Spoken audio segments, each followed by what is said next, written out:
que le live Facebook est lancé. Donc, on va pouvoir commencer cette conférence, visioconférence avec le collectif du côté de la science.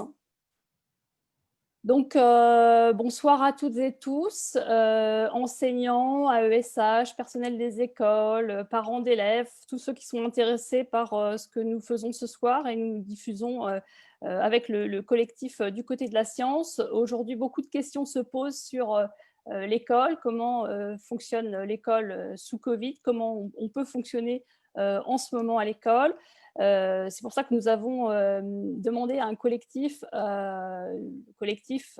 du côté de la science de nous venir en aide pour pouvoir avoir des informations sur qu'est-ce qu'on sait précisément du rôle des enfants dans l'épidémie, comment se fait la contagiosité dans les écoles. Est-ce qu'il y a une forte contagiosité? Qu'est-ce qu'on risque avec l'école? Et est-ce qu'il n'y a pas un protocole? C'est vraiment l'objectif qu'on souhaite développer, c'est se mettre d'accord sur un protocole qui pourrait être mis en œuvre pour faire fonctionner l'école sous Covid, parce que nous le savons, nous en tant qu'enseignants, mais les parents le savent aussi, il n'y a rien de mieux que l'école quand elle fonctionne et quand elle fonctionne bien, et nous avons besoin que nos enfants aillent à l'école tous les jours. Nous savons que cette épidémie va durer, qu'elle durera et qu'il faut faire fonctionner l'école jusqu'au mois de juin 2021 au moins, et qu'elle ne doit pas, que les enfants ne doivent pas manquer des journées d'école. Pour cela, nous avons besoin que le protocole ne permette pas la diffusion du virus dans les écoles, qu'il n'y ait pas trop de diffusion à l'interne, mais aussi à l'externe, parce que vous savez, les enfants rentrent chez eux le soir et il y a potentiellement un risque. Donc, c'est important pour nous d'avoir un protocole, et on le verra là avec les différents intervenants, qu'est-ce qu'on doit mettre en œuvre dans les écoles pour que le protocole fonctionne. Alors, on verra avec nos trois intervenants. Je vous les présente tout de suite. Nous avons Christian Lehmann, qui est médecin généraliste, mais aussi écrivain, et qui publie régulièrement dans Libération. Il tient un blog dans Libération et il nous parlera tout à l'heure de ce qu'il a pu ressentir quand il est allé côtoyer depuis la rentrée de septembre des enseignants dans les écoles. Ensuite, nous aurons une intervention de Michael Rochois. Michael est médecin généraliste, et il nous parlera notamment de la contagiosité des enfants et du risque que l'on peut prendre à l'école et ailleurs avec les enfants qui sont... il nous expliquera tout ça tout à l'heure à travers un PowerPoint. Et puis, nous terminerons avec Eric Billy. Eric Billy est chercheur en immuno-oncologie, et il nous parlera notamment de toutes les questions d'aération dans les écoles. Donc, voilà ce qu'on peut dire pour le moment. Donner des petites infos techniques. Alors, bien évidemment, il faut qu'on puisse débattre, et vous pourrez poser vos questions dans le chat, donc dans l'onglet converser de Zoom, là en bas. Si vous l'ouvrez, vous allez pouvoir poser vos questions dans le chat, et puis on a une équipe derrière nous qui va sélectionner les questions, et puis nous y répondrons au fur et à mesure des interventions de nos intervenants. Voilà, je pense que j'ai fait le tour. Je pense que je vais pouvoir passer la parole à Christian. Si tu veux bien aussi, Christian, présenter le collectif du côté de la science et nous faire une petite présentation rapide de ce que c'est. Et puis ensuite, voilà, je te laisse la parole. Alors, je voudrais d'abord dire bonjour à tous, que du côté de la science, c'est un collectif informel. C'est des médecins, c'est des chercheurs, c'est des soignants qui se sont rencontrés, souvent virtuellement sur Twitter, qui ont travaillé ensemble, qui ont milité ensemble pour essayer de faire advenir certaines choses qui nous semblaient pouvoir, en tout cas on l'espérait, éviter une seconde vague. On n'a pas de but commercial et on n'a rien à vendre. Et dans mon cas, j'ai aucun lien avec aucune entreprise de pharmacie ou autre. Je dis ça parce que les complotistes sont partout et leur cerveau nulle part. On a affronté la première vague, nous les soignants, on a vu comment ça s'est passé, et au moment du déconfinement, on a continué, un peu comme des soldats après la fin de la guerre, à regarder ce qui se passait. Et on avait ce côté un petit peu emmerdant de la sentinelle qui dit « mais je ne suis pas sûr que ça soit encore terminé ». Et donc, on regardait ce qui se passait en France, à l'international, on lisait la littérature internationale et on s'est rendu compte qu'il y avait un problème avec la contagion des enfants et avec l'aérosolisation, deux choses qui n'étaient pas admises en France. Donc, pendant le mois de juillet, on a travaillé ensemble, on a fait une première tribune pour demander le port du masque en lieu clos. Et cette tribune a été publiée, Macron a demandé le port du masque en lieu clos, mais pas au travail. C'est-à-dire que le virus, il fallait s'en méfier dans une supérette, mais il ne fallait pas s'en méfier chez son employeur, ce qui permettait de ne pas trop embêter les patrons. On a continué à enfoncer le clou, et au moment de la rentrée scolaire, on était très embêtés, et on avait écrit ceci. Le protocole prévu pour la rentrée du 1er septembre ne protège ni les personnels ni les élèves et leurs familles et est insuffisant pour ralentir l'augmentation actuelle du nombre de nouveaux cas de Covid. Nous proposons de recommander le port du masque en lieu clos pour tous les élèves de plus de 6 ans et de leur distribuer des masques, d'appliquer les mesures d'aération préconisées pour les lieux clos professionnels en s'aidant d'appareils de mesure de qualité de l'air, de mettre en place au plus vite des procédures dédiées dans les zones de forte circulation virale, alléger les classes en alternant présentiel et distance, limiter les contacts entre les classes, échelonner les récréations et la cantine, préciser la conduite à tenir lorsqu'un enfant ou un adulte est testé positif, etc., etc. À ces recommandations, le ministre opposait son assurance. Nous sommes préparés à tout. Et il a recommencé le 1er septembre avec un protocole sanitaire allégé.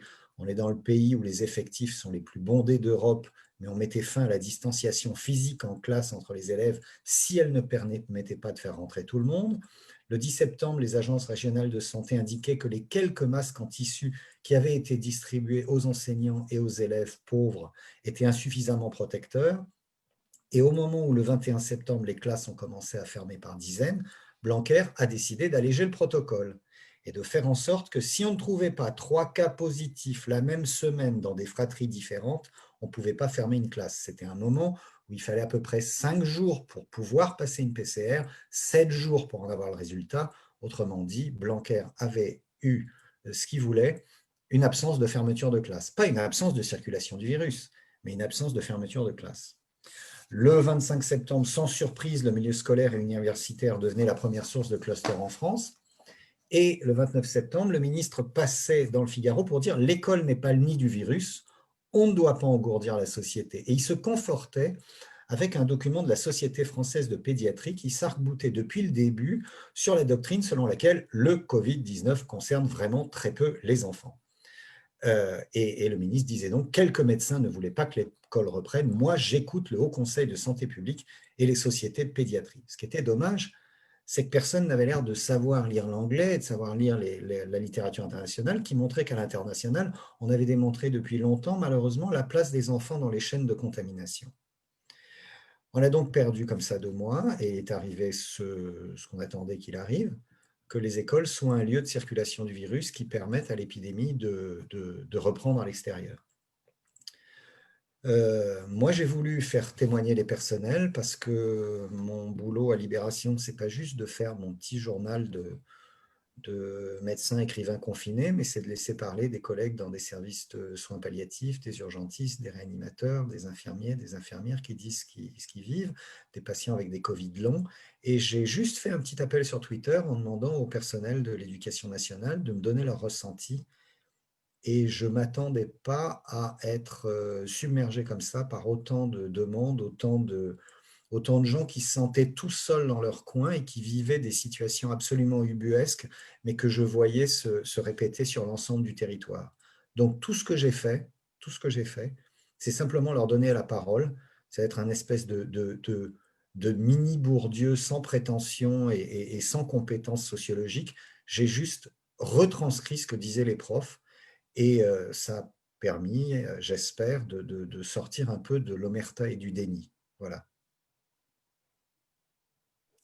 Merci Christian pour ce témoignage.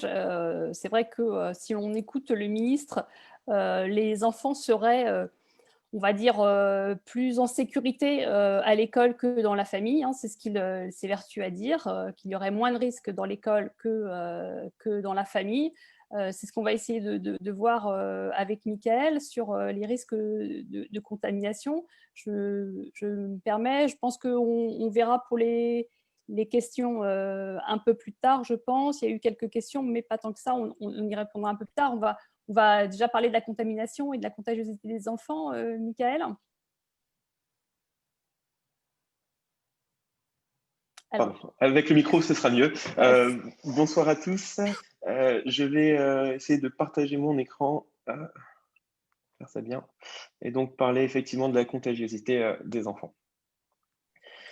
Alors, excusez-moi, donc je suis le docteur Michael Rochois, je suis ancien chef de clinique à Lille et je suis membre du collectif du côté de la science, donc comme Eric et Christian, depuis août et du collectif Stop Postillon depuis mars, dont vous avez peut-être pu entendre parler à ce moment-là.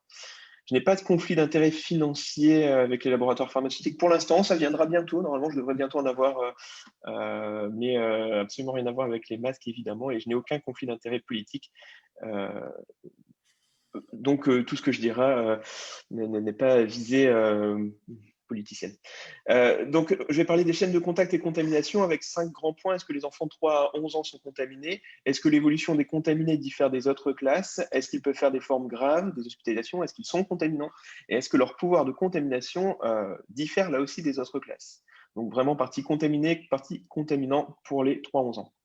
Donc, contaminé, comme l'a rappelé Christian juste avant, le protocole sanitaire a été allégé à partir du 22 septembre et les enfants de 0 à 9 ans peuvent être contaminés. Alors, les données que je montre ici viennent du site Géode de Santé publique France. Vous pouvez très, très facilement les refaire, hein, Géode Santé publique France. Sur la gauche, vous choisissez Covid-19, les données de laboratoire, et puis le nombre de personnes qui sont positives en hebdomadaire, par exemple. Ici, par exemple, vous voyez les 0,9 ans, on était à 7300, ce sont les chiffres faits hier soir. Alors, on peut s'étonner, du coup, de ce que le ministre de la Santé, de l'Éducation nationale, pardon, Jean-Michel Blanquer, le 6 novembre, disait que les contaminations d'élèves et de profs étaient maîtrisées. Quand vous voyez à droite le graphique, on n'a pas vraiment l'air d'une maîtrise. La flèche pointe sur la rentrée scolaire. Hein. Et puis, il disait aujourd'hui, on est à 3528 élèves. Donc, vous devez vous dire, mais ce n'est pas normal, puisque juste avant, je vous ai dit qu'il y avait 7300, je crois, excusez-moi, je reviens, 7300 sur la semaine. Donc, si on regarde la journée d'hier, il y avait 1376 enfants de 0 à 9 ans qui étaient positifs sur une journée et 5637 des 10-19 ans qui étaient positifs là aussi sur une journée. Donc, on peut s'étonner que la somme de ces deux nombres qui doivent faire, je n'ai pas fait, mais on est à peu près à 7000 à quelques-uns près. Pourquoi le ministre de la Santé dit qu'il y en a la moitié moins, donc 50% qui ont un test positif, et surtout c'est très trompeur. Quand on dit aujourd'hui, vendredi, on est à 3528, si on est à 3728 par jour, c'est quand même très différent de 3528 depuis le début de la rentrée, par exemple, comme cette phrase pourrait vaguement le laisser entendre. Donc, si on est à 3500 élèves par jour, c'est quand même quelque chose d'assez embêtant, mais en fait, on est à 7000. L'évolution est similaire aux autres classes d'âge, comme vous avez vu, sauf le creux de la semaine 39, comme vous avez vu tout à l'heure, il y avait un petit creux. Ce creux, on peut se dire que c'est sans doute ce qu'on pourrait appeler l'effet de Blanquer, avec son allègement du protocole, puisque maintenant, les enfants ne sont plus contacts. Dans une classe, on ne fait plus rien tant qu'il n'y a pas 3 cas. Donc forcément, si on ne teste pas, on trouve moins. Et donc, chez les 10-19 ans, ça se voit également aussi, mais ça s'est principalement vu chez les 0-9 ans. Et pourtant, quand on regarde le taux de positivité, eh bien, le taux de positivité suit celui des 10-19 ans. Donc, je pense qu'il y a un premier point ici, c'est redéfinir les enfants comme des contacts et désalléger le protocole. Donc, dès qu'un enfant est positif, il faut que les autres enfants dans la classe puissent être testés. La deuxième question, c'était est-ce qu'ils peuvent être, c'est la troisième question, pardon, est-ce qu'ils peuvent être hospitalisés et faire des formes graves? La réponse est oui. Et alors là, vous voyez par exemple les 0-9 ans en haut à gauche, il y en avait 106 qui étaient hospitalisés hier, dont 15 en réanimation. Alors c'est rare, effectivement, mais c'est pas 15 enfants sur toute la France, c'est pas 15 sur 4 millions, c'est pas. Quand c'est votre enfant, c'est votre enfant, c'est un enfant, ce sont des vrais enfants, quoi. C'est pas une petite partie de tous les enfants, c'est 15 vrais enfants qui sont en réanimation. Et les 10-19 ans, il y en avait 62, donc, dont 5 en réanimation. Donc déjà, deux choses aussi, c'est que maintenant, il y a plus de 0-9 ans qui sont hospitalisés et plus en réanimation que les 10-19 ans. Alors, forcément, on est sur des petits chiffres, c'est un peu dur de faire des comparaisons. Ce qui est assez intéressant aussi à noter, c'est que les 0-9 ans, comme vous le voyez, eh bien, ils sont 15 et au maximum, en mars, ils étaient 20-25. Pour les 10-19 ans, ils étaient 20-25 également au maximum en mars, mais là, ils sont moins, ils sont plutôt 5-10. Et la différence dans ces deux classes d'âge, principalement, eh bien, c'est que les deuxièmes ont eu le port du masque depuis la rentrée scolaire, les premiers non. Est-ce que c'est seulement ça ou pas? On n'en sait rien, mais potentiellement. D'où l'intérêt de porter le masque, encore une fois, même si c'est éviter 10 réanimations à des enfants, c'est quand même assez important. Il y a moins d'hospitalisation que dans les autres classes d'âge. Ça, c'est quelque chose qui est tout à fait positif et notable. Au maximum, alors c'est les données de mercredi, mais on était à 7600 personnes de 80 à 89 ans qui étaient hospitalisées. Comme vous voyez, on a dépassé même la courbe de mars pour cette tranche d'âge. Et en réanimation, on a également dépassé la courbe de mars, puisqu'on était à 404 contre 300 en mars.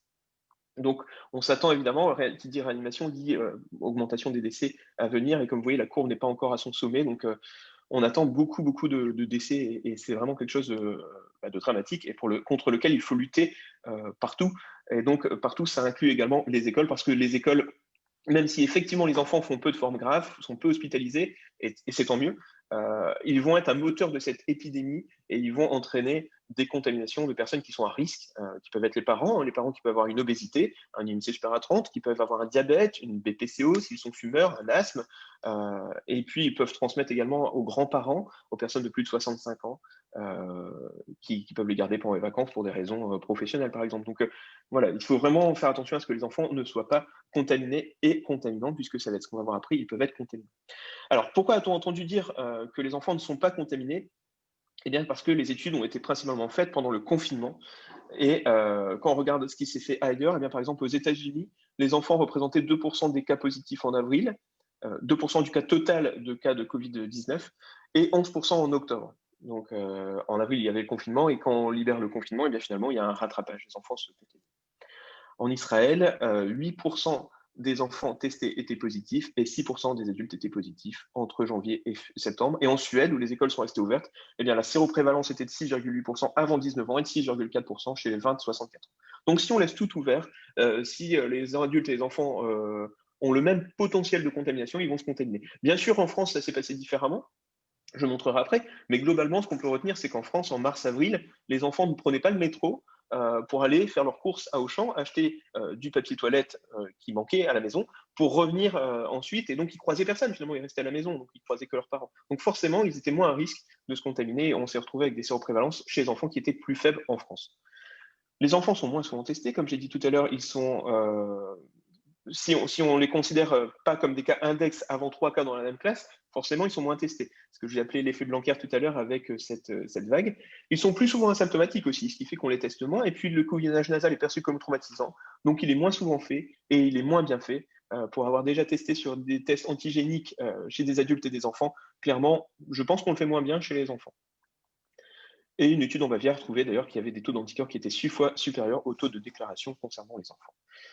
Donc les enfants sont contaminés, ils font peu de formes graves, mais ce qu'il faut retenir aussi, c'est que nous vivons une situation qui est inédite. Donc on peut se baser difficilement sur les informations qu'on a des réanimations de mars, avril, mai, parce que quant au rôle des enfants dans la dynamique de transmission du coronavirus, parce qu'on est dans une situation tout à fait inédite. En janvier, ce que j'ai représenté en bleu sur ce schéma, c'est qu'il y avait assez peu de virus, janvier-février, mais il y avait les écoles ouvertes en présentiel.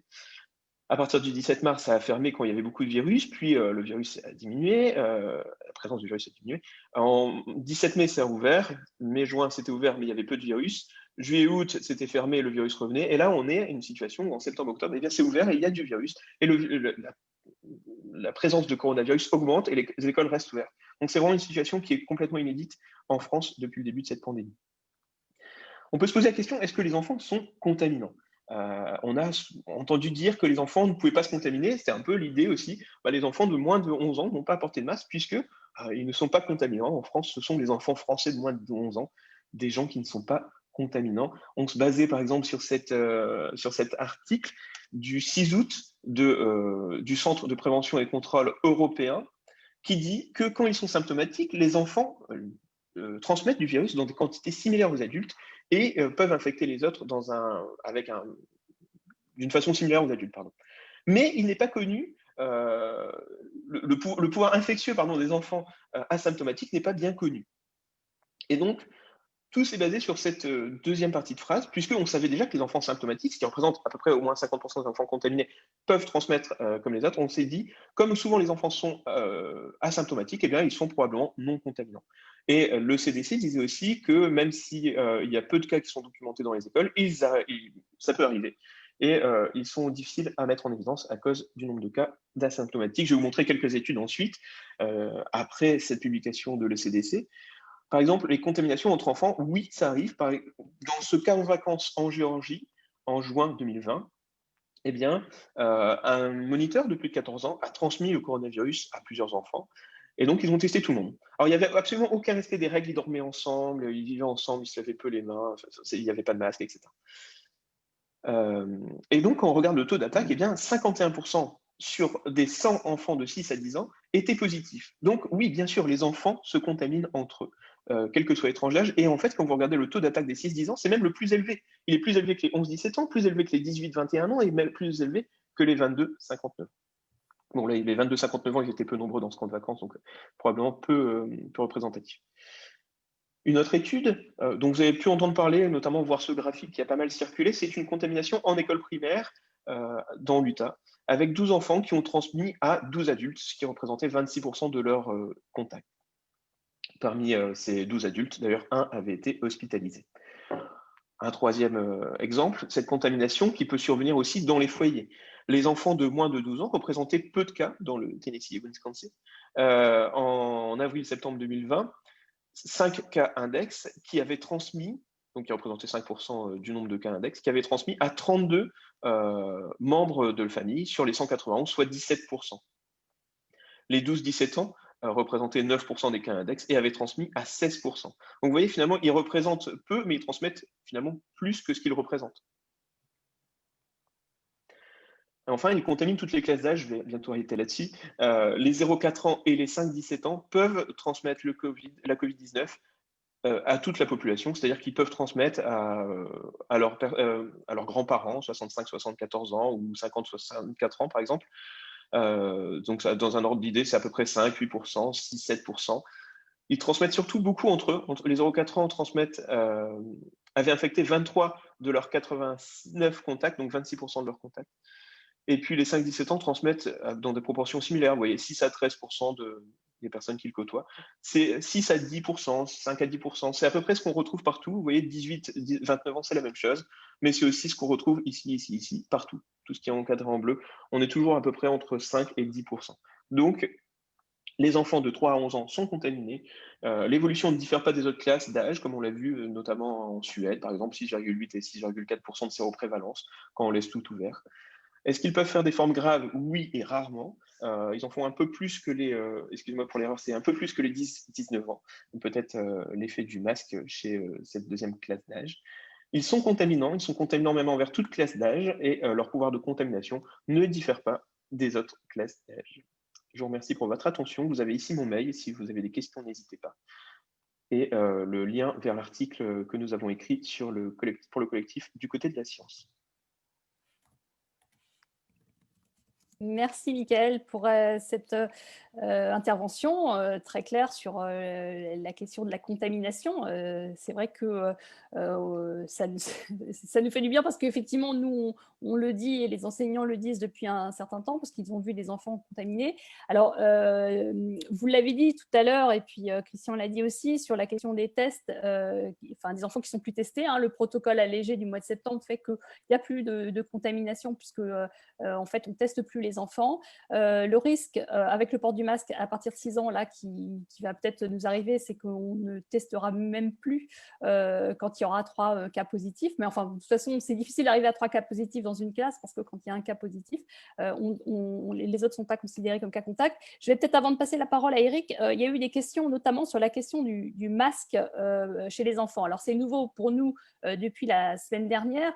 Vous avez vu aussi que dans Ça a suscité beaucoup de réflexions de la part des enseignants parfois, mais souvent de la part des parents, et qu'on a des collectifs de parents qui se montent un peu partout et qui mettent en difficulté les enseignants et les directeurs et directrices d'école, parce que, bien évidemment, il faut le mettre en pratique dans les écoles, et qu'on a des parents qui s'opposent à ça. Donc, je ne sais pas, Mickaël, si vous pouvez répondre à cette question sur le port du masque. C'est un élément, un geste barrière supplémentaire, on le sait. Il y a eu des questions notamment sur qu'est-ce qu'on fait des masques sales, la question d'Alice dans le chat. Est-ce que les masques sales, réutilisés, mal utilisés, peuvent être dangereux, et comment on fait pour les faire porter aux enfants? Voilà, enfin, peut-être sur la question du masque à partir de 6 ans, puisque vous étiez très impliqué sur cette question-là. Oui, franchement, le masque à 6 ans, c'est vraiment, vraiment une bonne chose. Il n'y a aucun effet indésirable qui a été montré sur le masque, et on ne meurt pas d'asphyxie derrière un masque, sinon on aurait une grande pénurie de chirurgiens. Ce n'est pas la cause de la pénurie de chirurgiens, l'asphyxie derrière le masque. Les enfants peuvent le porter très bien, c'est ce qui est fait dans plein de pays asiatiques sans aucun problème, depuis des mois, même depuis l'âge de 3 ans parfois, hein. Donc 6 ans, nous on est quasiment des petits joueurs à côté de ça. Quand on dit 6 à 11 ans, ça veut dire aussi des enfants de 10, 9, 8 ans. Enfin, c'est pas que les 6 ans, on est d'accord, les 6 ans sont un peu limites, ils sortent de maternelle, ils arrivent. Voilà. Si dans une école primaire, il n'y a que les 6 ans qui le portent mal et qui ne le portent pas, et que tous les autres le portent, ça veut dire 80% des élèves d'une école primaire qui le portent. Enfin, il y a 2 semaines, on était à 0%, on était à 1%. Donc, vous imaginez le gain, c'est énorme. Et oui, bien sûr, le masque, c'est ce qu'on fait de mieux actuellement avec l'aération, et je laisserai Eric en parler bien mieux que moi. Pour lutter contre la Covid-19, c'est pas toutes les poudres de perlimpinpin qu'on a pu citer à base d'hydroxychloroquine, de remdesivir et autres choses qui permettent de lutter contre la Covid-19, ce sont ces masques. Donc la question de la contamination, c'est très simple. Admettons que je sois malade. Donc je suis cet enfant malade. Bon, j'ai plus de cheveux, mais je suis un enfant quand même. Eh bien, ce que je vais faire, c'est que je vais contaminer cette face blanche, la face interne de mon masque, en toussant dedans. Donc si je l'avais pas, j'aurais disséminé des postillons et des aérosols partout, hein. Donc là, à la place, je vais les laisser à l'intérieur à peu près. Il y en a qui vont s'échapper malheureusement, mais voilà. Ce qui veut dire aussi qu'en face de moi, il y a quelqu'un, un autre enfant, je vais me mettre de l'autre côté pour le jeu de scène, qui, avec son masque comme ça, avec la face externe qui est bleue, qui, elle, n'a rien, puisque celui qui est malade a tout laissé à l'intérieur de son masque. Si personne n'a de masque, c'est très simple, ça se propage de l'un à l'autre, d'accord. Et ce qui veut dire aussi que si un masque est sale, les masques ne sont pas censés être sales sur cette face-là. S'ils sont sales, c'est qu'il y a du chocolat ou j'en sais rien, mais ça, c'est pas très grave en soi. Ils ne peuvent pas être souillés avec du SARS-CoV-2, pas beaucoup en tout cas. Donc, il n'y a pas spécialement de risque d'infection. C'est-à-dire que il ne faut pas que les élèves lèchent leur masque, évidemment. Le seul risque que je vois avec le masque, c'est si les enfants se le partagent. C'est-à-dire que moi, je contamine et puis je le passe, je me suis trompé dans mon jeu de scène, mais je le passe à l'autre personne qui, du coup, va se contaminer avec la face interne de mon masque contaminé. Vous voyez. Mais les masques ne vont pas être souillés. Néanmoins, il faut les changer si possible au bout de 4 heures. Donc, toutes les demi-journées, il faut le changer. Je pense avoir à peu près répondu. Oui, je pense, oui. Alors, effectivement, parfois, ça peut arriver. Je pense qu'il y a des petits malins qui vont s'échanger leur masque. Encore que, ils sont quand même, depuis 6 mois, les élèves sont quand même, voilà, ils voient leurs parents porter les masques, ils en voient un peu partout, et ils sont, enfin, les enseignants aussi sont là pour les informer sur cette question-là. Donc effectivement, il y avait une question dans le chat sur la question, on a parlé beaucoup des 6-11 ans, la question des élèves de maternelle, qui sont des élèves de 3-6 ans, la question de la contamination de ces élèves-là, est-ce qu'elle est… Oui, elle existe aussi. Alors, honnêtement, on a déjà suffisamment lutté, je pense, pour imposer des règles à partir de 6 ans. Ça va être difficile, je pense, d'aller en dessous. En France, c'est clairement pas accepté à l'heure actuelle. Je vois plein d'autres questions aussi sur le côté, hein, mais Ouais, la question, sur la question des masques chirurgicaux, masques FFP2, juste peut-être un petit point pour vraiment que tout le monde soit bien au clair là-dessus. Ça, c'est un masque chirurgical. J'ai un FFP2 ici, excusez-moi 2 secondes. Hop. Voilà, un masque FFP2, c'est ça, c'est un masque canard. Alors attention, on peut avoir des masques chirurgicaux qui ont cette forme de masque canard, c'est pas seulement la forme, hein, qui donne Donc, les masques FFP2, ce sont des dispositifs qui sont aussi forts que les masques chirurgicaux pour limiter la sortie, mais à la différence, ils sont en plus validés pour limiter l'entrée. Ça ne veut pas dire qu'eux, ils laissent tout passer, hein, ils limitent l'entrée, mais ceux-là, les FFP2, sont des équipements de protection individuelle, ce n'est pas des masques chirurgicaux, ce n'est pas un dispositif médical. C'est ce qu'on peut aussi trouver dans le bâtiment pour limiter l'entrée de poussière. Donc, ça limite vraiment l'entrée. Donc, les enseignants, les AESH qui sont particulièrement à risque, plus que des masques chirurgicaux, ce serait même bien qu'ils aient des FFP2. Éventuellement pour les enfants qui sont à risque, mais là, c'est vraiment autre chose. Et c'est quand même un peu plus difficile à tolérer. Genre, là, pour le coup, pour les enfants, je pense déjà des FFP2 pour enfants, il n'y en a pas des masses en termes de production, et ce serait assez difficile à tolérer. C'est beaucoup mieux que tous les enfants portent un masque pour justement, dans un contexte altruiste, hein, vraiment pour protéger les enfants qui sont à risque, parce qu'on a tous, je suis sûr que Christian a aussi dans sa patientèle des enfants qui sont immunodéprimés ou qui sont très asthmatiques, qui peuvent être à risque de faire des formes graves. Très peu, mais encore une fois, 15 ans en réanimation hier, c'est pas zéro. Et puis que ces enfants évitent de transmettre ensuite à leurs parents, grands-parents à risque. Christian, je veux répondre. Oui. Je voudrais dire une chose, je lis un petit peu les questions du chat, je n'interviens pas, mais je vois quelqu'un, par exemple, enfin, je vois des gens qui posent des questions, est-ce que le masque humide est efficace? On en parlera. Mais je vois quelqu'un qui pose là, qui dit, vous êtes anxiogène et pendant ce temps-là, les enfants vivent de réels traumatismes. Bah, je sais pas, moi je suis médecin généraliste depuis 39 ans, donc des enfants, j'en vois depuis 39 ans. C'est la situation qui est anxiogène. Le traumatisme, c'est la Covid-19. Le traumatisme, c'est le fait d'avoir un membre de sa famille, qu'on se sente responsable ou pas, qui soit infecté. Donc notre but, c'est pas de tuer Noël, c'est pas de faire flipper les enfants. Notre but, c'est essayer d'éviter des contaminations. Donc soit on se réfugie tous dans le déni, on fait une blanquérite collective, soit on dit il y a un problème, comment on fait pour essayer d'éviter qu'il y ait des malades et qu'il y ait des morts, et qu'il y ait des gens en réanimation. Alors, ça peut être considéré comme liberticide, mais non, nous, ce qu'on voudrait simplement, c'est que le ministère mette en place un protocole pour protéger les enfants. C'est quand même assez simple à comprendre, hein. On n'est pas là pour leur faire peur. Moi, j'écris des histoires pour leur faire peur, mais je les vends. Là, j'ai rien à vendre. Un masque, c'est pas marrant, mais je connais plein de gosses, je dis bien plein de gosses, les petits héros, etc., qui ont porté des masques depuis la rentrée de septembre. J'ai une amie qui est journaliste, son gamin, il a décidé de mettre un masque. Et il a fallu qu'il se batte pour mettre son masque, il l'a gardé, on l'a un peu enlevé, et puis maintenant tout le monde a un masque, et son institutrice lui dit bah, tu étais juste un petit peu en avance par rapport aux autres. Alors je ne dis pas que c'est génial, je ne dis pas que c'est bien fait, j'imagine très bien les gosses qui touchent leur masque, qu'ils salissent, qui font des bêtises et tout. On fait ce qu'on peut. Ces gosses, on ne va pas leur mettre un coup de taser parce qu'ils ont touché leur masque. On essaye de limiter pour que s'il y en a un qui est malade, il ne contamine pas par aérosol toute la classe en l'espace d'une heure et demie. Le but, ce n'est pas de masquer leur visage pour le plaisir fasciste de masquer leur visage.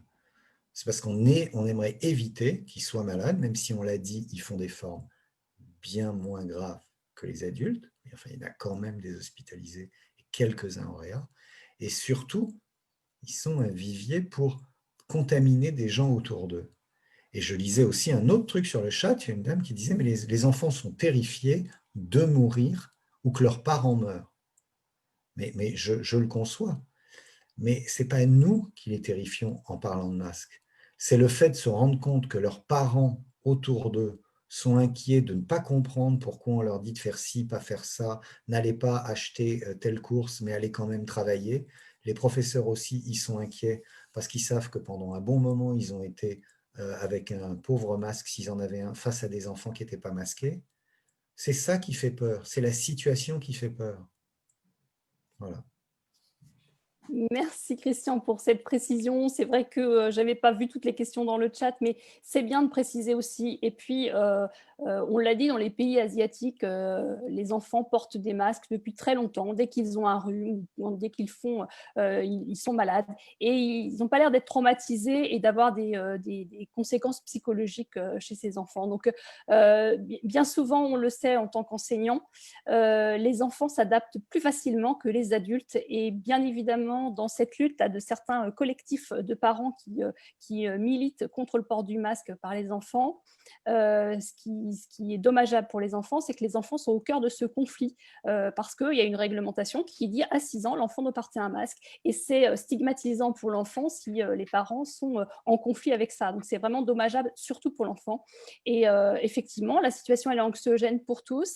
Elle est anxiogène aussi pour les enfants, mais c'est à nous, parents, enseignants, de réguler aussi toutes ces peurs et de faire avec. Mais on l'a bien dit, et c'est l'objectif de cette visio ce soir, c'est de mesurer tous les risques. Et les risques, s'il y en a à l'école, il faut pouvoir les mesurer, il faut pouvoir trouver un protocole qui permettra d'avoir moins de risques pour les parents et bien souvent les grands-parents, parce que effectivement, les grands-parents ont besoin aussi de voir leurs petits-enfants et il faut qu'ils puissent les voir lorsqu'ils ne sont pas malades. Et puis, je repréciserai aussi qu'on l'a dit, Mickaël l'a dit et Christian l'a dit aussi, la question des enfants asymptomatiques, c'est quelque chose qui est beaucoup, qui est repris beaucoup. On ne se rend pas forcément compte qu'ils sont malades parce qu'ils sont asymptomatiques. Et c'est vrai que là, du coup, la question du masque est importante parce que forcément, il pourrait ne pas avoir de forme grave. Je te repasse 2 minutes la parole pour ensuite laisser parler Eric. Je vais aller très vite parce que je regarde les questions. Il y a beaucoup de gens qui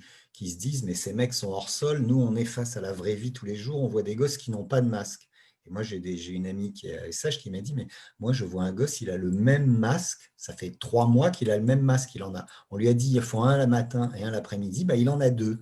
Et je les reconnais, il y a celui qui est dégueulasse du matin et celui qui est dégueulasse du soir différemment. » Donc là, il y a un vrai problème dont on a parlé, c'est le fait qu'il faut pouvoir fournir vraiment des masques aux enfants. Il faut savoir que les masques chirurgicaux, ça peut se réutiliser, mais pas n'importe comment. Moi, mes patients âgés qui ont peu de masques chirurgicaux, je leur dis de les mettre, je leur dis quand vous rentrez de vos courses, vous le prenez par les petites cordelettes, vous l'accrochez en hauteur, vous le laissez sécher. Sur la face externe, il va se nettoyer. Sur la face interne, s'il y a du virus, il va mourir comme sur la face externe. Et au bout de quelques jours, vous pouvez le réutiliser. Il faut juste le laisser sécher parce que le tissu qui est devenu poreux avec l'humidité reprend ses fonctionnalités. Alors bien sûr, vous n'allez pas l'utiliser pendant 6 mois parce que sinon vous allez puer de la gueule, ça va être monstrueux. Mais un masque, si vous avez 7 masques chirurgicaux, vous pouvez les utiliser en les entournant pendant un moment. Il faut aussi pouvoir expliquer ça aux parents, tout en sachant qu'avec les enfants, ça sera plus compliqué. Il faut aussi le faire parce qu'il y a des gens qui n'ont pas de quoi les acheter, ce que je comprends parfaitement. Oui, c'est vrai que nous demandons aussi à ce que l'éducation nationale fournisse, l'école est publique et toutes les fournitures doivent être fournies aux enfants à l'école publique et le masque en fait partie, ça fait partie des fournitures qui devraient être fournies par l'éducation nationale. Allez, on va changer un petit peu, mais pas trop de sujet parce qu'on va parler effectivement de l'aération et puis de la diffusion du virus par aérosol et je laisse la parole à Eric. Merci. Alors, je vais partager ça. Voilà, je pense que ça doit marcher maintenant et on va passer en mode plein écran. Donc là, vous voyez mes diapos? Voilà. Donc voilà, je suis Eric Billy, je suis chercheur en immuno-oncologie. J'ai rejoint le collectif du côté de la science au mois d'août, au moment de sa création. Et donc, je vais présenter, parler un petit peu en fait de pourquoi en fait on met le masque.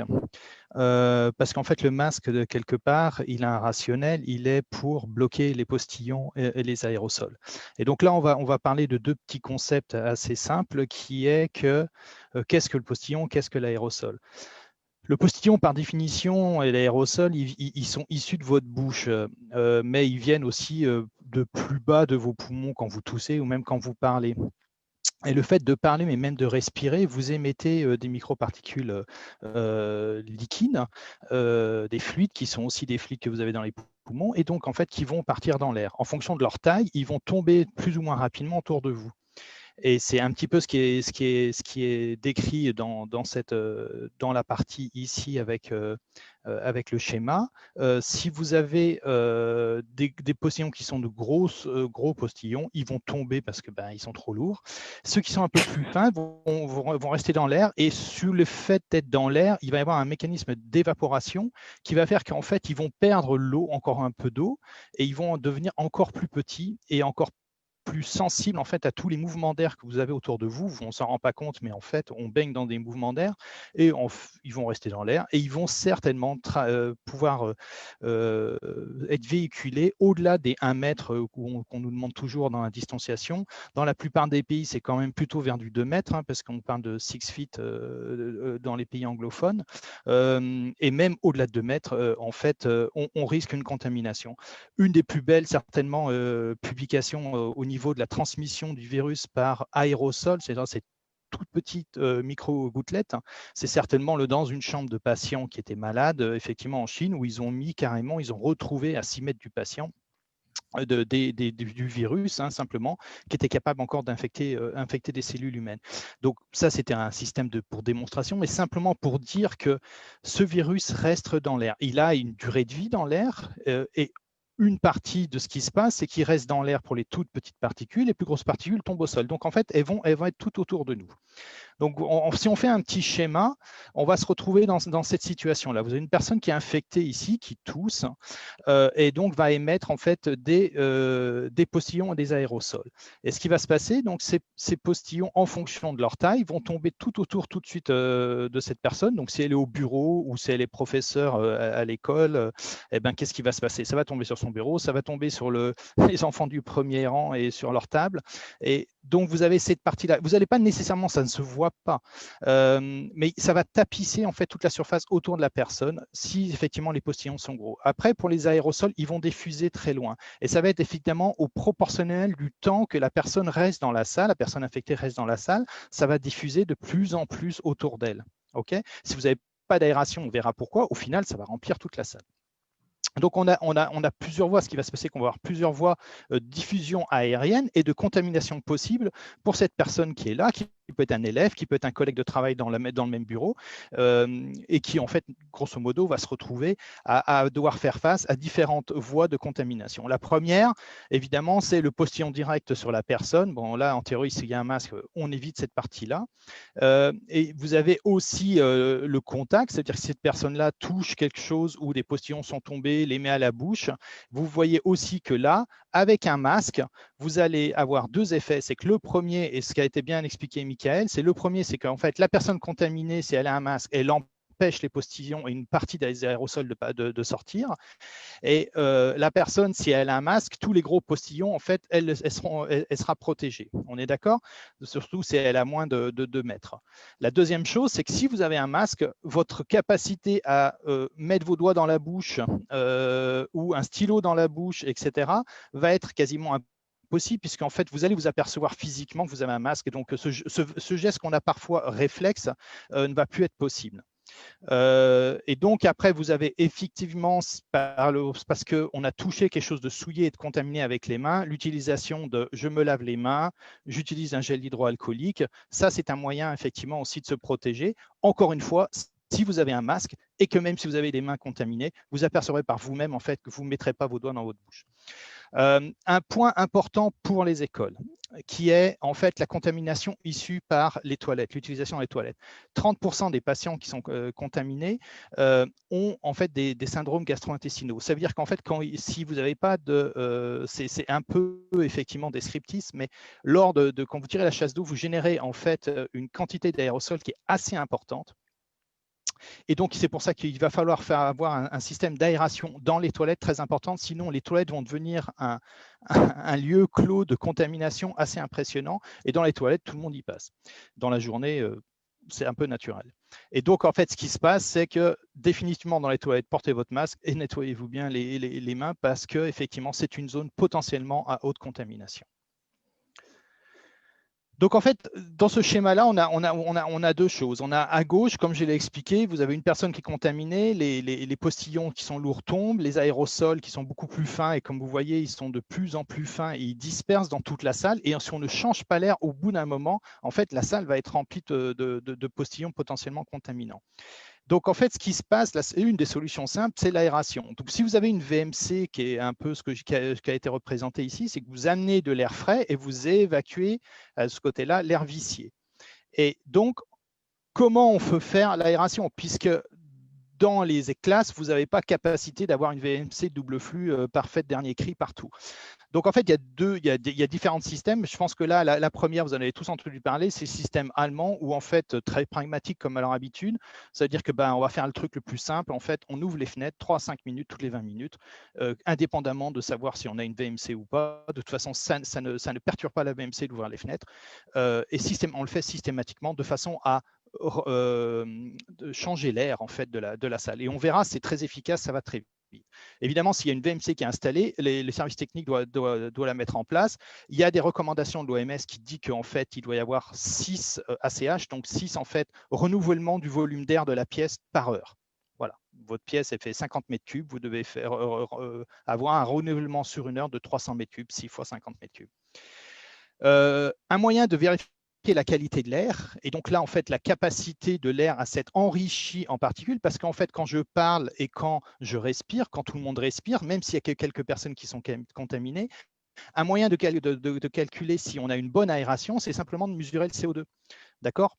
Plus la salle est aérée, moins le CO2 va augmenter dans la salle, puisque l'air va être renouvelé, et plus la concentration CO2 dans la salle sera proche de l'air extérieur dans la cour, par exemple, puisque de toute façon, il y a un flux. Donc, si vous avez un détecteur de CO2, ça vous permet, on va le voir dans un graphe, ça vous permet en fait de détecter très rapidement l'évolution de la qualité de l'air et à quel moment il devient urgent d'aérer. Vous pouviez utiliser des ventilateurs pour générer un flux contrôlé d'air, ça veut dire amener de l'air frais dans la pièce et expulser l'air de la pièce vers l'extérieur. On peut utiliser aussi des purificateurs, et ça c'est décrit, dans les espaces clos peu ventilés, c'est-à-dire les espaces où, de fait que ça soit des étages, qu'on ne puisse pas ouvrir les fenêtres à cause de la sécurité, ou que, à ce moment-là, il faut mettre en place effectivement possibilité d'utiliser des purificateurs. Un point très important et que Michael a mentionné, c'est que le risque il est accru au moment de la prise des repas. Ça veut dire qu'en fait, on perd tout l'intérêt de porter le masque dans la classe, d'aérer, si au moment du repas, on arrive, on va dans une pièce, il y a autant d'enfants, voire plus, tout le monde braille, et en fait, tout le monde enlève son masque. Donc, en fait, c'est clairement important, c'est de se dire que le moment du repas doit être aussi un moment où les flux de personnes doivent être gérés, où effectivement, on doit être dans une densité de population la plus faible possible, et où potentiellement, une fois, le masque doit être enlevé juste pour manger, et après être remis. Et on doit aussi s'adapter. Je pense que ça, c'est aussi un leitmotiv qui est très important, c'est qu'il est évident qu'il n'y aura pas une solution bonne pour tout le monde. Parce qu'en fait, tout dépendra du lieu, du bâtiment et de l'établissement dans lequel vous vous trouvez. Donc, en fait, ça sera obligatoirement une solution locale qui devra être trouvée. Augmenter le nombre de salles qui font réfectoire, gérer les flux, tout ça, c'est effectivement une réflexion à avoir au sein de chaque établissement, mais c'est la solution. La solution, c'est donc sécuriser, sanctuariser les classes, mais aussi sécuriser, sanctuariser la prise du repas. Et c'est ce que j'ai dit, ce qu'on a mis dans ce point-là, c'est privilégier les adaptations des lieux. Ça, c'est réellement un espace clos. Donc, l'aération, pour la qualité de l'air, on utilise donc le CO2 comme un indice. On sait que la concentration en CO2 dans l'air, à peu près 450 ppm dans nos villes, d'accord. On sait qu'entre 800 et 1000, on est dans une concentration qui est de bonne qualité pour vous, pour votre neurone, votre capacité à être attentif, mais deux aussi en fait comme un indice et indicatif de la capacité en fait de contamination par les aérosols. Ça veut dire qu'à peu près à ce niveau-là, il va falloir, au-delà, dès qu'on dépasse 1000 ppm, il va falloir aérer. Alors là, il y a des petits graphismes qui vous donnent à quoi ressemble un un détecteur de CO2, il y en a différentes tailles, différentes manières. Ce qui est important de voir, c'est en fait sa sensibilité. Ça veut dire que, sachant qu'il va falloir entre 800 et 1000 ppm, qui est la valeur à partir de laquelle il va falloir se dire j'aère, il ne faut pas que votre détecteur de CO2 ait une sensibilité de 200 ppm, parce que sinon, vous allez commencer à avoir un problème. D'accord, vous risquez de commencer à vouloir aérer quand vous serez à 1500. Voilà. Et donc, ça, c'est un des contributeurs au groupe aéroventilation du côté de la science qui, effectivement, nous a donné en fait cette courbe-là. Donc, en fait, vous avez ici une classe de 73,83 mètres carrés. Vous avez le nombre d'élèves et 2 heures de cours. Et ce que vous voyez bien, c'est qu'au tout départ, vous voyez, on est à 500 ppm. C'est la concentration en CO2. Et il est 8h40. Et vous voyez qu'en fait, tout au long du cours, très, très gentiment, on monte jusqu'à 2800 ppm en l'espace de 1h30. D'accord, 1h20. Qu'est-ce qui se passe? On ouvre les fenêtres à 10h10, on ouvre les fenêtres, et à 10h14, on est retombé à 600 ppm. Donc en fait, si on suit le protocole qui est donné par l'Éducation nationale, on aère avant, on laisse le cours pendant 2 heures, hein, par exemple. Alors imaginez à 2 heures, on aurait certainement monté beaucoup plus, mais là, en 1h30 de cours, là c'est la fin du cours, on rouvre les fenêtres pour la fin du cours, on s'aperçoit qu'effectivement, en 10 minutes, on est retombé sur la bonne concentration. Donc du coup, en fait, pourquoi en fait ne pas avoir aéré? Et c'est là où on s'aperçoit que c'est quand même pertinent d'aérer toutes les 20 minutes, puisque là, en 20 minutes, il serait à 9 heures. À 9 heures, on serait à peu près à 1000 ppm. Les Allemands ne sont pas complètement pragmatiques, il y a quand même de la science derrière. À 1000 ppm, qu'est-ce qu'on fait? On aère. 3 à 5 minutes, il n'y a certainement pas de problème. On le voit ici, 3 à 5 minutes, on passe de 900 à 720. Ça va aller très, très vite, d'accord? Et hop, on continue notre cours. Et dans ces cas-là, à ce moment-là, on aurait, en faisant ces systèmes d'aération-là, on aurait une espèce de vaguelette où on oscillerait entre 500 et 1000 ppm, et donc avec une qualité d'air qui exposerait beaucoup moins, les enseignants et les élèves. Voilà. Le purificateur, j'en ai parlé, c'est pour les lieux difficiles à ventiler, c'est vraiment on va dire la dernière solution.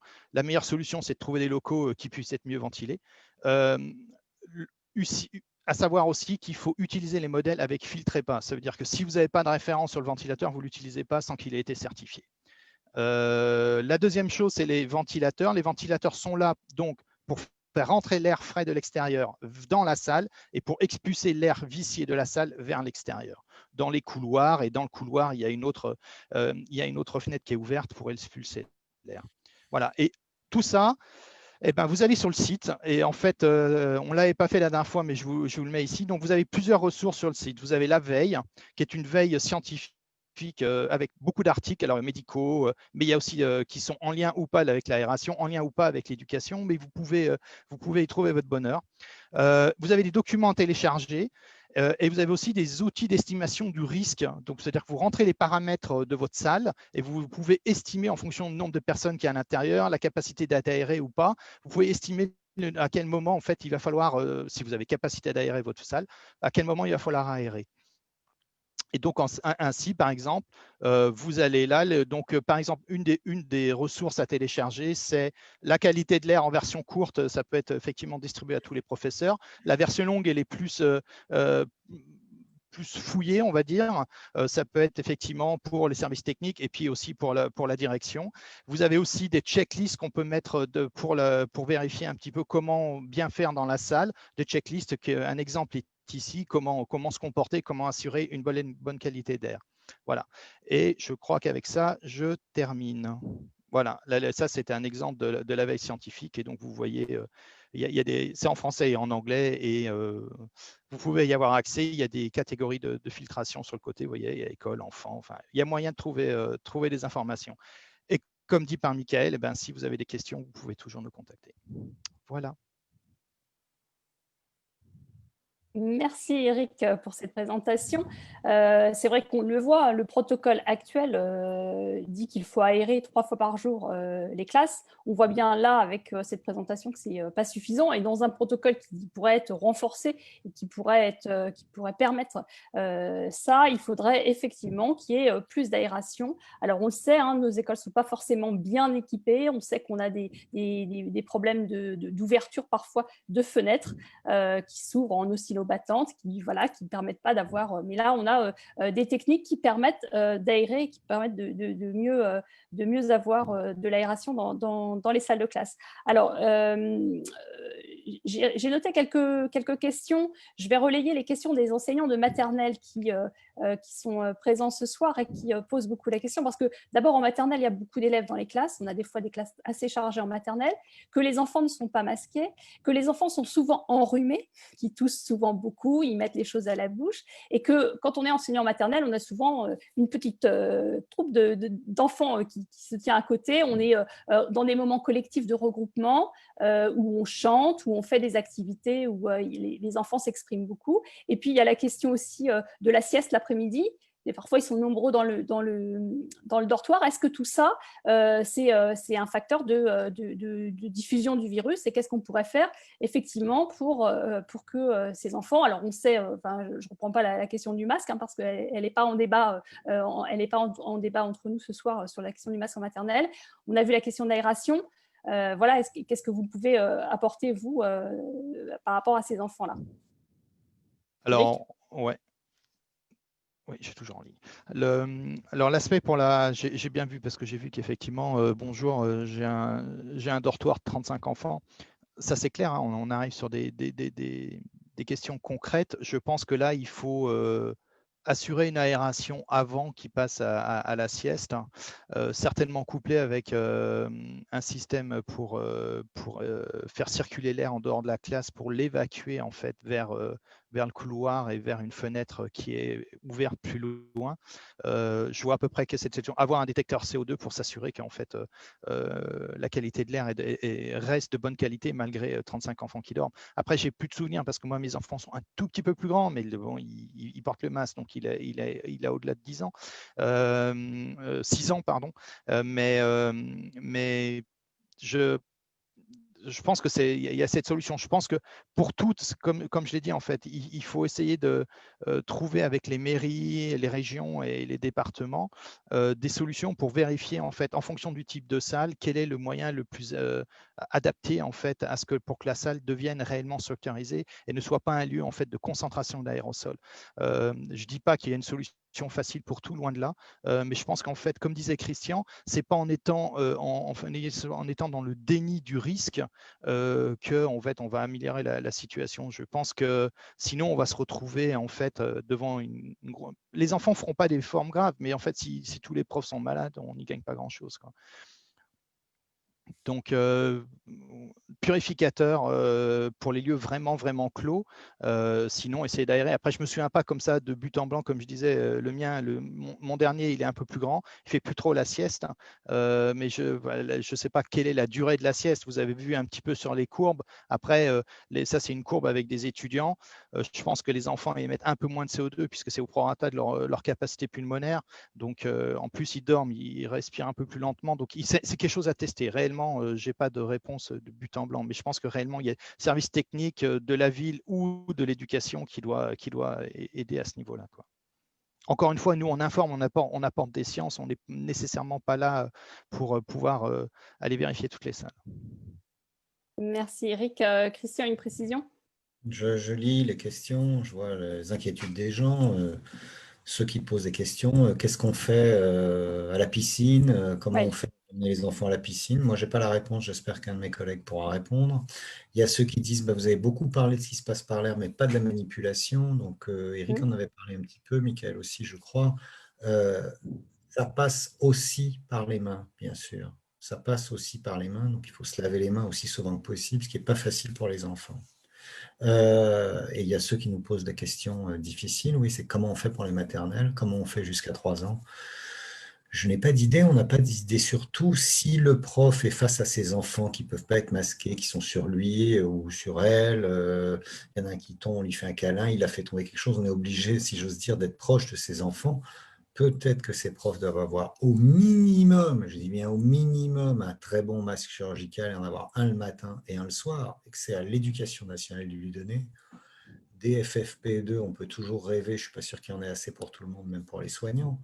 Mais voilà, on n'a pas, je veux dire, on ne descend pas là du ministère en vous disant voilà ce que vous allez faire. Il y a des gens qui disent oui, mais personne ne va payer. Écoutez, je ne sais pas quoi vous dire, mes pauvres amis, on vous dit ce qu'il faudrait faire. Donc, et c'est comme quand on dit ouvrez la fenêtre et quelqu'un dit mais ma fenêtre ne s'ouvre pas. Ben, je suis d'accord, mais je suis nul, donc je ne peux pas venir réparer. On vous donne juste des pistes et ensuite vous en faites ce que vous pouvez. On peut répondre à des questions. Est-ce qu'il vaut mieux avoir un masque, même un petit peu sale, que pas de masque du tout? Oui, mais je ne peux pas répondre à la question de savoir où Blanquer va trouver les sous pour mettre un purificateur dans la pièce du fond où il n'y a pas de fenêtre. Ça, on ne sait pas faire. Mais merci Christian, parce que c'est à nous maintenant, en tant que syndicat et au SNUIPP, on défend un certain nombre d'idées, et notamment sur la question du protocole, sur la question de l'aération, la désinfection. Je vais passer la parole à Mickaël, mais la question de la désinfection est très importante. Je vais relayer la question sur la piscine parce que depuis lundi dernier, on a énormément de questions sur les sorties piscine parce que les enfants sortent masqués, mais ils sont dans des cars où ils sont pendant un temps donné dans un espace clos, pas forcément aéré. Ensuite, ils arrivent à la piscine, les vestiaires sont très petits, donc il y a une promiscuité et là, les enfants n'ont plus le masque. Donc là, ça pose question aux collègues. Et puis après, les enfants dans la piscine, forcément, se côtoient de façon très proche. Donc on a eu beaucoup de questions sur la question de la piscine. Alors, sur la question des moyens, je vais passer la parole à Mickaël, mais juste une réponse sur la question des moyens. La question des moyens, c'est à nous aussi, en tant qu'enseignants, de se responsabiliser et de revendiquer et de porter ces questions des moyens auprès du ministère. C'est ce que le SNUIPP fait et c'est ce qu'il portera d'ailleurs demain lors de la grève sanitaire. C'est aussi pour ça qu'on appelle à la grève demain. Ça fait partie de ces revendications que l'on porte et c'est à nous aussi de faire bouger les choses pour que le ministère réponde. Et bien évidemment, les apports scientifiques sont des apports pour que nous, on puisse apporter aussi des réponses. Maintenant, je passe la parole à Mickaël sur la désinfection peut-être des choses et puis la piscine. Oui, je peux répondre sur la piscine, ça va être très très disruptif, attention, on peut annuler la piscine, je pense, vraiment. Je pense que ça n'a vraiment aucun intérêt aujourd'hui de dire qu'il faut à tout prix que les enfants apprennent à nager cette année avant mars 2020. Enfin, on fera une double session de piscine l'an prochain si vous voulez, mais j'en sais rien. Mais je pense que vraiment, c'est pas l'urgence et effectivement, c'est très compliqué la piscine puisque vous avez tout cité. Vous avez cité le bus, vous avez cité les vestiaires, vous avez cité on va pas nager avec un masque. Et puis de toute façon, même du vestiaire à la piscine, ils vont pas porter leur masque et le déposer au bord de la piscine pour le reprendre après. Enfin, il y a 1000 problèmes avec la piscine. Je pense que le plus simple, c'est de l'annuler, quoi, c'est tout. Enfin, il n'y a pas d'urgence à ça. Il y a d'autres sports qui peuvent être faits. Il faut privilégier les sports en extérieur. J'entends aussi à côté dire que le gel serait interdit pour les enfants. Non, pas du tout. C'est pas interdit. Enfin, c'est pas les gens qui disent que c'est interdit. C'est qu'on leur a dit que c'était interdit. Et la troisième chose, c'est sur la désinfection. Le manuportage, ça existe. Probablement, on ne connaît pas bien la part du manuportage. Quand même, globalement, c'est un virus respiratoire majoritairement, donc ça se transmet par voie respiratoire. Vraiment, le principal, ça va être le masque. On se lave les mains entre deux autant que possible. De toute façon, si vous avez une protection ici, ça peut pénétrer par les yeux, mais enfin, bon, globalement, vous aurez déjà pas mal protégé en sortie et en entrée du virus. Donc, je pense que voilà, globalement, et plus à l'aération pour liquider le virus qui est dans l'air. Christian, une remarque. Non, c'est pour te demander, il y a beaucoup de personnes qui posent les questions, par exemple les dames qui sont obligées de nettoyer, etc., qui posent la question, est-ce que je dois tout nettoyer, les surfaces, les objets que les enfants touchent, etc. Je vois qu'il y en a plusieurs qui ont posé la question. Ouais. Est-ce que je peux simplement laisser certains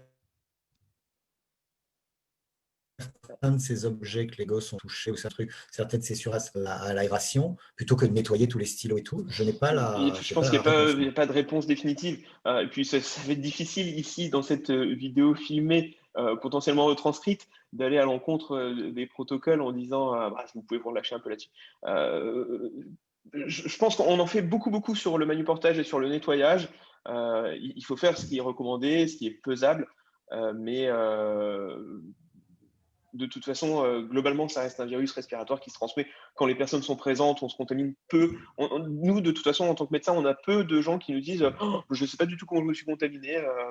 En fait, ils se sont contaminés, ils ont croisé quelqu'un qui était positif, ils ont mangé avec. C'est un énorme classique. Donc, les cantines, clairement, c'est un vrai problème. D'où l'idée de manger en classe. Je pense que c'est vraiment important pour ne pas mixer les gens à ce moment-là, parce qu'ils vont enlever le masque, ils vont postillonner partout. Donc, vraiment, souvent, c'est en mangeant, en parlant, en allant croiser des gens, pour les adultes, partager un café les uns avec les autres, principalement. Alors, je reprends sur la question de la distanciation physique parce que nous, au SNUPP, on milite beaucoup là-dessus parce qu'effectivement, on a des classes qui sont chargées avec donc des enfants potentiellement proches dans les classes et que le protocole ne dit que, dit qu'on doit mettre de la distance, si possible, entre les enfants. Donc, on sait, et notamment là pour la maternelle, que si on avait moins d'élèves dans les classes, on aurait forcément une distance plus importante entre les élèves et ça devrait diminuer le risque de contamination, on va dire. Christian, oui, je vois que tu lèves la main. Je vois plein de questions, je vois des gens je réponds très vite parce que je vois Allez, des gens vas-y. qui sont emmerdés, qui doivent avoir peur pour pas grand-chose, donc on peut le dire. Est-il risqué de corriger Ah oui. chez les cahiers? Je suis pas savant, mais non, simplement peut-être que les fiches, est-ce que vous ramenez, vous le mettez dans un sac en plastique, ensuite vous l'aérez quelque part chez vous et vous faites attention ensuite de travailler sans lécher les trucs, etc. Si vous avez les mains propres, si vous faites attention, si vous ne touchez pas votre visage avec vos mains, le virus ne va pas sauter du papier et en plus, il a eu le temps de mourir tranquillement pendant la nuit. D'accord? Donc, faites attention à ce que vous respirez, essayez d'aérer autant que vous pouvez, mais ce que vous véhiculez de là-bas ne porte pas plus de virus que le journal que vous allez peut-être acheter ou un truc. Et il y a peu de... Enfin, je veux le dire, en Chine, ils avaient vu qu'il y avait très peu de contamination indirecte. C'est vraiment une contamination d'homme à homme, enfin de personne à personne, par la respiration, par le fait de s'embrasser, de se toucher. Mais les objets, la contamination par les objets, si elle existe, elle doit être absolument exceptionnelle. Donc, faites gaffe, moi je ne sais pas tout, mais ne vous pourrissez pas la tête en regardant la feuille le tas de copies encore pire que d'habitude en vous disant « Mon Dieu, j'ai pas envie d'y aller ». Non, non, il faut les corriger, je crois. Alors, il y a une question de Pascal qui dit combien de temps pour que le virus soit inactif? Il y a eu beaucoup de discussions comme ça lors de la Combien de première temps il vague. met pour mourir à l'air libre? Ouais. Un certain temps. Si vous allez sur le site, il y a des modélisateurs de temps. Donc, vous rentrez la température, l'hygrométrie, Ah oui. etc. C'est sur un site. Alors, c'est en anglais, c'est sur le site américain, mais c'est même donné. En fait, si c'est à l'extérieur, même en fonction des UV, vous avez un impact. Mais je veux dire, ça compte en voire quelques dizaines de minutes, un maximum quelques heures. Et juste pour rebondir à ce que disait Christian, il y a quand même de fortes chances que les gens, quand vous avez des contaminations indirectes, c'est ce qu'on parlait, c'était sur de la nourriture contaminée. Je veux dire, le cuisinier qui ne porte pas de masque et qui éternue au-dessus du gratin de pâtes, s'il le redonne aux enfants qui en mangent, potentiellement, on peut avoir un souci. Donc, c'est pour ça qu'effectivement, porter un masque, comme ça, c'est les règles sanitaires, c'est important. C'est un autre exemple. Et pourquoi, en fait, la partie alimentation, c'est réellement encore le point un petit peu un souci à l'école, quoi. Une fois qu'on a réglé le problème de la classe. On a deux questions, je pense qu'on peut répondre. Ouais. Une activité sportive en extérieur sans masque est-elle dangereuse? Non, vraiment, tout ce qu'on est en extérieur, à la rigueur, c'est peut-être le moment où on peut retirer le masque parce qu'il y a une VMC extérieure qui est géniale. Le dehors, quoi, ça fonctionne très bien. Donc, si vous avez une bonne distanciation, 2-3 mètres, il n'y a pas de souci. Si vous êtes par contre dans un marché, tout le monde collé les uns au-dessus des autres avec des légumes et tout, là c'est surpeuplé. Donc, il faut mettre des protections, un masque, etc. La deuxième question, avant de passer la parole à Christian, c'était combien de temps pour que Blanquer soit inactif? Ça reste en suspens. C'est une belle question. Il y a quelqu'un qui a posé la question, je ne les vois pas assez très vite, donc j'oublie les prénoms. Ouais, c'est dur. Hein. Quelqu'un qui a dit, mais on a prouvé que la contamination est essentiellement... voilà, les personnes asymptomatiques ne toussent pas, ils ne sont donc que très peu contaminants. Okay, et il était démontré que les contaminations étaient principalement manuportées. Ben non, non, pas du tout. Pas du tout. La contamination, elle est principalement respiratoire. Et malheureusement, il y a plein de types qui passent à la télévision pour dire des trucs pour pouvoir passer à la télévision. Et moi, quand j'entends, je vais donner le nom de Voldemort, quand j'entends Raoult passer à la télévision pour dire c'est pas respiratoire, c'est uniquement par les mains, alors qu'il se branle la barbe et la figure depuis 8 mois, j'ai un peu de mal, quoi. Non, c'est légèrement manuporté et c'est beaucoup respiratoire. Voilà. Merci pour ces précisions. Le nom de Voldemort. Voilà, voilà, c'était dit. Merci à tous les trois. Alors, il y a eu beaucoup de questions dans le chat. On va faire un document questions-réponses qu'on mettra à disposition parce que effectivement, là, on ne peut pas répondre à toutes les questions. Il y en avait énormément ce soir. Vous étiez énormément à être connectés. Je vous remercie d'avoir participé et d'avoir suivi cette visioconférence. On va justement, effectivement, faire passer les questions-réponses. Et puis, on continue notre action, nous, avec du côté de la science, parce que c'est important d'avoir un apport scientifique pour pouvoir faire bouger le ministère sur la question du protocole sanitaire, parce que pour le SNUIPP, il n'est pas suffisamment renforcé. Il faut le renforcer pour pouvoir continuer à avoir les écoles ouvertes jusqu'à la fin de l'année scolaire, parce que nous ne voulons pas d'une période de confinement pour les élèves. Ça ne serait pas bon pour eux, et ce ne serait pas bon non plus pour les enseignants, mais pour qu'on puisse les garder fermées, ouvertes et pas les fermer dans quelques semaines, il faut vraiment qu'on n'ait pas de contamination à l'interne des écoles. Donc, c'est important d'avoir un certain nombre de mesures dans le protocole. On a eu l'aération, la ventilation, la distanciation physique, la question du masque, toutes ces choses-là. Il faut qu'on puisse porter ces idées-là et puisse faire bouger le ministère. On l'a dit, je l'ai dit tout à l'heure, demain dans les écoles, il y aura une grève sanitaire parce que les enseignants ont besoin de revendiquer un certain nombre de choses. C'est à nous, SNUIPP, de porter toutes ces idées qui pourraient faire changer le protocole. Nous avons aussi, et nous le disons dans nos revendications demain, besoin d'enseignants et d'adultes parce qu'on ne l'a pas dit ici, mais beaucoup le vivent au quotidien. Il y a des enseignants qui sont vulnérables et qui sont chez eux, normal, il faut les protéger. On a aussi des enseignants qui ont le Covid qui sont absents, des enseignants qui ne sont pas remplacés, des enseignants qui sont cas contact non remplacés. Et vous avez, vous, dans les écoles, parfois la classe du collègue à répartir dans toutes les classes et ça surcharge les classes et on n'a pas d'enseignants remplaçants. Donc, on revendique aussi un certain nombre de recrutements. Il faut recruter des personnels comme certains pays européens l'ont fait. En ce début d'année, on a besoin de personnel et d'adultes dans les écoles pour pouvoir encadrer, alléger les groupes et pouvoir assurer la distanciation physique. Voilà, eh bien, je vais conclure et remercier le collectif du côté de la science. Vous pouvez aller sur leur site internet et puis nous ferons passer aussi par nos réseaux sociaux et par le site, notre site internet, tout un document avec les questions et les réponses.